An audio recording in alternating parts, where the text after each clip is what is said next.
The McKinney crit, P123. I am in the race, but I am 2 laps down, so I'm not really in the race. And I'm just going to be discussing the final lap as I witnessed it with my camera as I follow these 4 guys. So, let's back it up for just a second so I can introduce who these 4 guys are. So we see two teammates, John Ryan and Chris Carlson here at first and third wheel. We see Seth Pelusi here. He is on a different team crest. And we see Grayson Kepler here in 4th place on a different team. So it's 2 versus 1 versus 1. So that's how it plays out. And so why don't we just watch the whole thing, and I'll comment as we're going, and then we'll go back and just watch a couple of key moments. So this is heading into the last lap, and the person that's going to be joining there is Corey Ray, but he's a lap down, so he's not part of the action. And I'm not part of the action either, but I'm just recording. And the group that's chasing's about, I don't know, 200, 300 meters back. So, or anyway, they weren't part of the action. I made sure that I was not interfering. So here we go into the first turn. Grayson goes first. And he pulls off to the right. He looks back.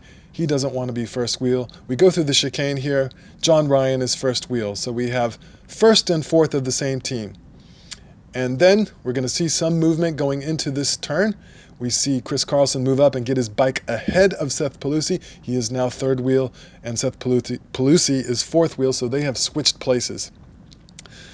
They are guttering each other here on the far left side, but no one is attacking despite the fact that Matrix has 2 guys in this breakaway. This is the second to final turn. No positions change, and now we're getting to the very key point of who's going to attack when. And this is the most crucial moment here. Watch what happens. Seth is on the back. And we see Chris rev it up. Seth puts in a huge attack, goes for the inside corner. Grayson gets there first.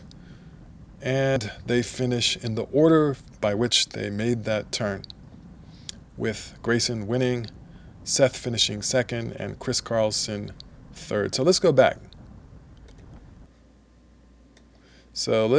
back. Okay.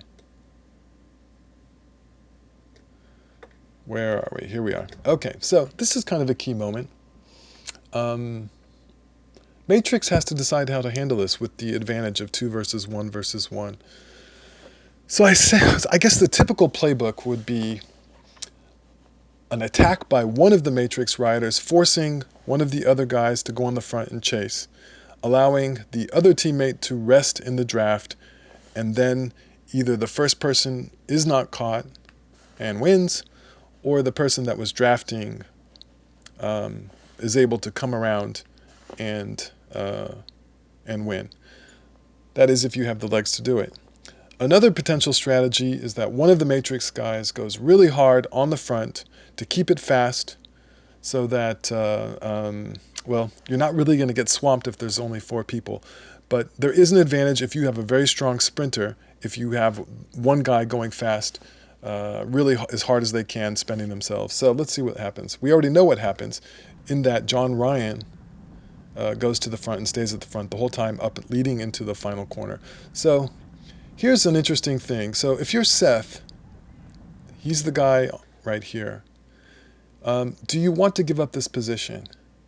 And so Chris decides that he's going to move up, and Chris is a current amateur world champion track guy, and he's won just more stuff than you can imagine. Seth is the current 40-plus state crit champion and former European pro. Grayson just won the Cat 1, one of the Tulsa Tough crits, very prestigious, huge field.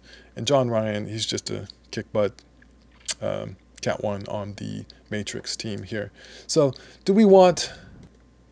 what's going to happen here? Giving up position, is that big a deal? Well, normally in a crit, you would think maybe it's an advantage to be 4th. However, because there are so many turns in this rather small course of half a mile, losing position can be a big deal. It's harder to make up positions in this race than some of the other courses that we do. So there we go. So then we see they're all on the left side to provide the minimum draft. So you're not getting much draft here as the 4th wheel. Although, they moved over, so they're not really guttering each other. There's some cracks there, so nobody wants to spill it on a weeknight race here. And so one question you have is, should someone have attacked early? But it turns out nobody does. I think that's kind of interesting.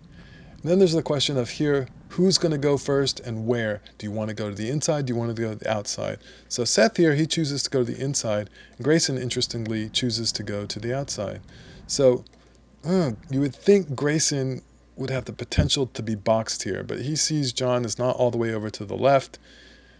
And frankly, he's a really good bike handler. All of these guys are really good bike handlers. I've seen Grayson just rail it on these curbs. He can do anything he wants there. So let's watch.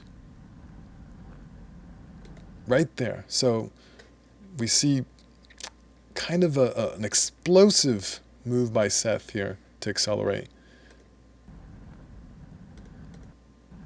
However, he doesn't quite make it in front of Grayson's wheel here. So boom, this corner I would have died. I would have literally died right here. There's no way I would have survived this kind of interaction in this corner. And then boom, they don't change positions once it comes to that corner. No one can accelerate around anyone else, and Grayson wins. So kind of interesting. I like that. So wasn't able to actually witness it as a real participant in the race, but because I wasn't involved in the race because I was dropped too early. But anyway, it was fun to watch that and to get some video of that. So anyway, hope you enjoyed it. Maybe you learned something, maybe not. Anyway, thanks. Bye.